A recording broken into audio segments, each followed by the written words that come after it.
Ambassador, I will say frankly, I'm one of the people who thinks you should be expelled from this country, and I believe that it's to do with the policies of your state. If I was Jewish and had never stepped foot in Israel, I could claim citizenship there tomorrow, but 6 million people whose origins are in what you now call Israel, who were forced out in 1947 or 48, do not have that right. Isn't that part of the reason why the Palestinians are in dispute with Israelis? Because you deny them the right to return to their homes and to their land and to their villages, and that they have a legitimate claim, even under international law, to return, but you deny them that right.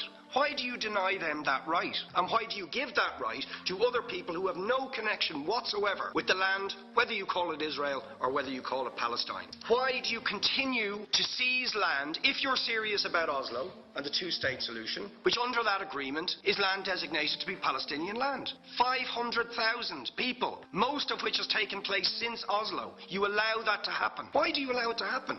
If you're serious about giving this land to the Palestinians, it's absolutely extraordinary. Are you not just taking us, Ambassador, for idiots? That you can say with a straight face, we're serious about peace, but while we're serious about peace, we're going to seize Palestinian land. And you expect the Palestinians to just sit back and do nothing about that. Now, you know what the Palestinian people have been asking for. Far less even than some people would ask for. Because I believe the whole apartheid system should be dismantled. But what they've asked for is to lift the siege of Gaza. Just to lift the siege of Gaza. Let them have an airport. Let them have ports. Let them not be dictated to by a government for whom they do not vote as to what can go in and out of their territories, whether they will have power, whether they will have clean water, whether they will have medicine. What makes you think you're allowed to have nuclear weapons and the fourth biggest army in the world and visit destruction on the people of Gaza, but they have no right to defend themselves? They have no territorial sovereignty over that land. Would you ask questions, please? How do you